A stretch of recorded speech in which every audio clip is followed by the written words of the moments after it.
लगभग 10,000 वर्ष पहिले एवटा असाधारण घटना भयो। हजारौं वर्षदेखि शिकार गरेर र जंगली फलफूल खोजेर जीवन बिताउने मानिसहरूले बिरुवा रोप्न र जनावर पाल्न थाले। यसरी कृषिको सुरुवात भयो। शिकार र संकलनबाट खेतीपातीमा यो क्रान्तिकारी परिवर्तन रातारात भएको होइन। यो संसारका धेरै भागहरूमा स्वतन्त्र रूपमा भयो। उर्वर अर्धचन्द्राकार क्षेत्र, चीन र मेसो अमेरिकाका मानिसहरूले गहुँ, धान र मकै जस्ता बालीहरू खेती गर्न थाले। कृषिमा यो परिवर्तन केवल खाद्य उत्पादनमा परिवर्तन मात्र थिएन। यो मानिसले आफ्नो वातावरणसँग अन्तर्क्रिया गर्ने तरिकामा आधारभूत परिवर्तन थियो। घुमन्ते जीवन त्यागेर मानिसहरू आफ्नो बालीनाली र पशुपालनको हेरचाह गर्न एकै ठाउँमा बस्न थाले। यसले गाउँहरू स्थापना गर्न नेतृत्व गर्यो, जुन बिस्तारै ठूला बस्तीहरूमा परिणत भए। बढी भएको खाद्य उत्पादनले श्रमको विशेषताको लागि पनि अनुमति दियो। केही व्यक्तिहरू शिल्प, माटोको भाँडा बनाउने वा शासनमा ध्यान केन्द्रित गर्न सक्थे, जसले जटिल समाजहरूको विकास गर्न नेतृत्व गर्यो। कृषिमा परिवर्तन चुनौतीहरू बिना थिएन। खेतीपातीको लागि कडा परिश्रमको आवश्यकता पर्थ्यो र प्रकृतिको अनिश्चितताको शिकार हुन्थ्यो। खडेरी, बाढी र किराहरूले सम्पूर्ण समुदायको लागि विनाश निम्त्याउन सक्थे। यद्यपि अझ स्थिर खाद्य आपूर्तिको फाइदा र बढी उत्पादनको सम्भावनाले जोखिमहरूलाई पछाडि पार गर्यो। कृषिले यसका चुनौतीहरूका बावजुद सभ्यताहरूको उदयको लागि जग बसाल्यो। जसै कृषिको विकास भयो, मानिसहरूले आविष्कार गर्न थाले। उनीहरूले आफ्नो खेतीपातीको अभ्यासलाई सुधार्न नयाँ उपकरण र प्रविधिहरू विकास गरे। लगभग 4000 ईसा पूर्व मेसोपोटामियामा आविष्कार गरिएको हलोले खेतीपातीमा क्रान्ति ल्यायो। यसले किसानहरूलाई जमिनलाई अझ कुशलतापूर्वक जोत्न सक्षम बनायो, जसले उत्पादकत्व बढायो। सुक्खा क्षेत्रहरूमा खेतीपातीको लागि अनुमति दिँदै बालीहरूमा पानी ल्याउन सिंचाइ प्रणालीहरू विकास गरियो। उदाहरणका लागि, इजिप्टियनहरूले नाइल नदीको किनारमा परिष्कृत सिंचाइ प्रणालीहरू विकास गरे।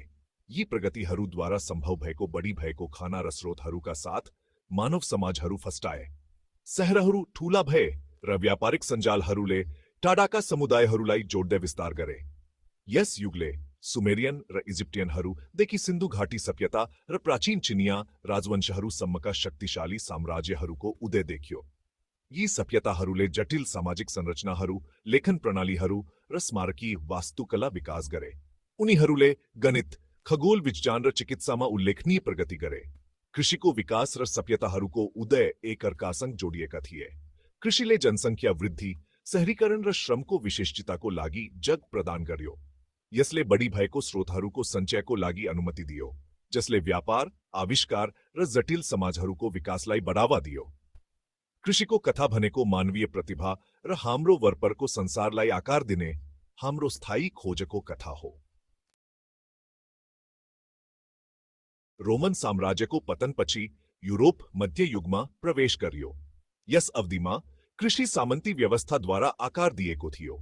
जमिनलाई मनोरहरूमा विभाजन गरिएको थियो, जुन सामन्तहरूको स्वामित्वमा थियो र किसानहरूले काम गर्थे। किसानहरूले जग्गाको एक भाग खेती गर्ने अधिकारको बदलामा भाडा तिर्ने र श्रम प्रदान गर्थे। यो प्रणालीले केही हदसम्म स्थिरता प्रदान गर्दा प्राय किसानहरूलाई थोरै वा कुनै पनि बढी उत्पादन छोड्दैन थियो। यस अवधिमा प्राविधिक प्रगति वृद्धिशील तर महत्त्वपूर्ण थियो। फलामको फाली भएको भारी हलोले उत्तरी युरोपमा भारी माटोको खेती गर्न अनुमति दियो। 8औं शताब्दीको आसपासमा सुरु गरिएको 3 क्षेत्रीय बाली चक्र प्रणालीले माटोको उर्वरता कायम राखन र उत्पादन बढाउन मद्दत गर्यो।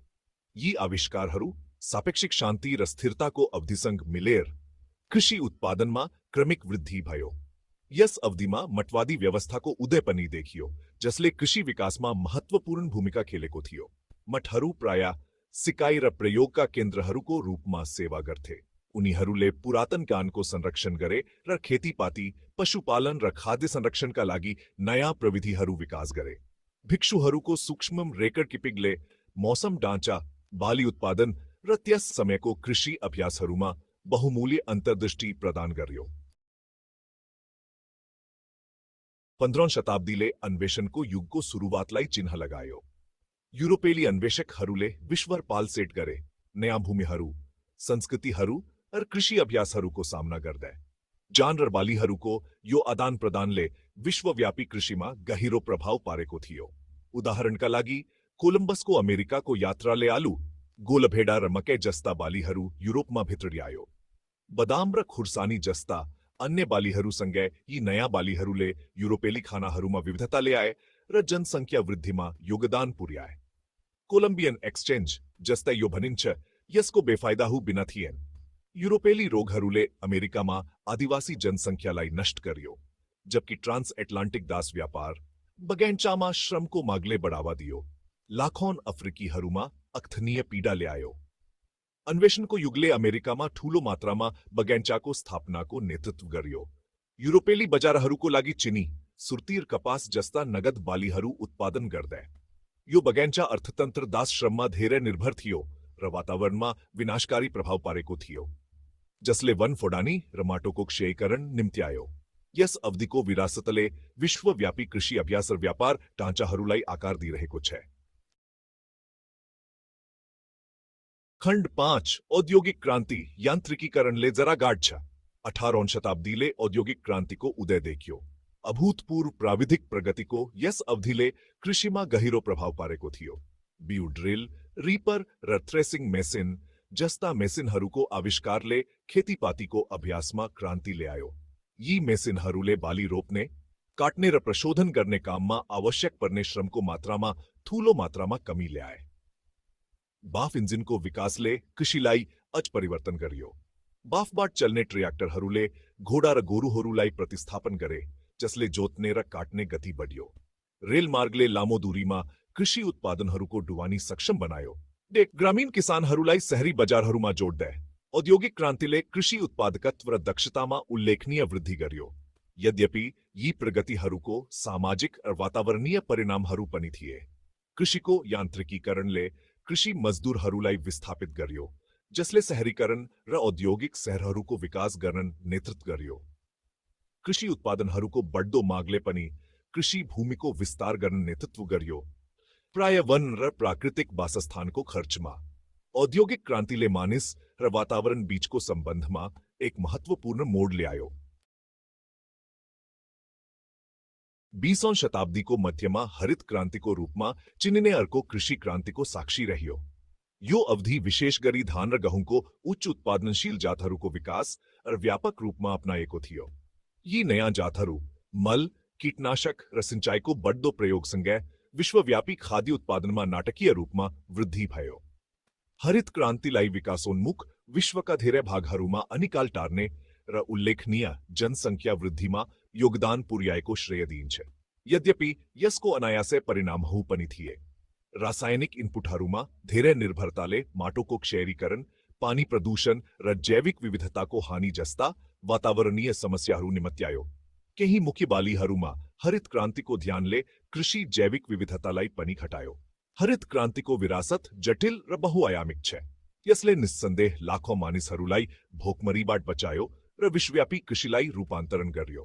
यद्यपि यसले वातावरणीय संरक्षण र सामाजिक समानताको साथ उत्पादकतालाई सन्तुलन गर्ने थप दिगो र न्यायसङ्गत कृषि अभ्यासहरूको आवश्यकतालाई पनि हाइलाइट गर्यो.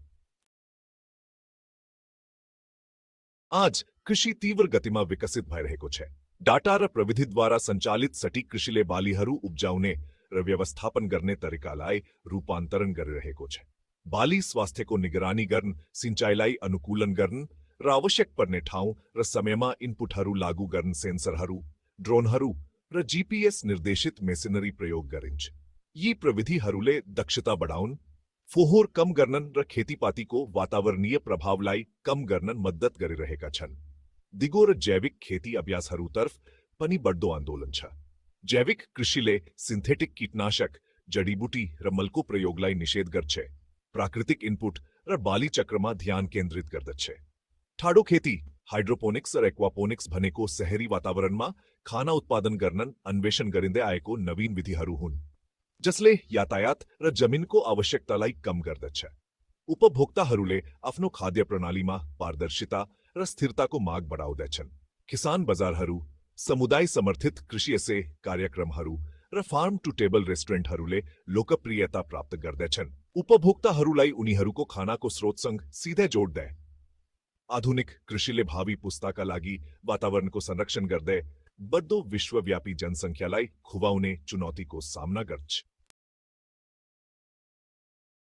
हामी भविष्य तरफ हेरदा कृषिले महत्वपूर्ण चुनौतीहरू को सामना गर्च છે जलवायु परिवर्तनले मौसम ढांचाहरू परिवर्तन कर रहेको છે जसले गर्दा बारंबार खडेरी बाढी र चरम मौसमी घटनाहरू हुन्छन् विश्वको जनसंख्या हे अचरदेजी सम्ममा 9.7 अरब पुग्ने अनुमान गरिएको छ जसले गर्दा खाना पानी र जमिनको माग बढ्ने छ यी चुनौतीहरूको सामना गर्न आविष्कार सहकार्य र दिगो अभ्यासहरू प्रतिबद्धता आवश्यक पर्दछ प्राविधिक प्रगतिहरूले यी चुनौतीहरूलाई सम्बोधन गर्ने वाचा गर्दछ क्रिस्पर जस्ता जीन सम्पादन गर्ने प्रविधिहरूले जलवायु परिवर्तन कीटहरू र रोगहरू प्रति बढी लचिलो बालीहरू विकास गर्ने क्षमता प्रदान गर्दछ कृत्रिम बुद्धिमत्ता र मेसिन लर्निङको प्रयोग ठूलो मात्रामा कृषि डाटाको विश्लेषण गर्नका लागि गरिँदैछ जसले राम्रो निर्णय लिने अन्तर्दृष्टि प्रदान गर्दछ ठाडो खेती र अन्य नवीन बढ्दो प्रविधिहरूले शहरी क्षेत्रहरूमा खाना उत्पादन गर्ने समाधानहरू प्रदान गर्छ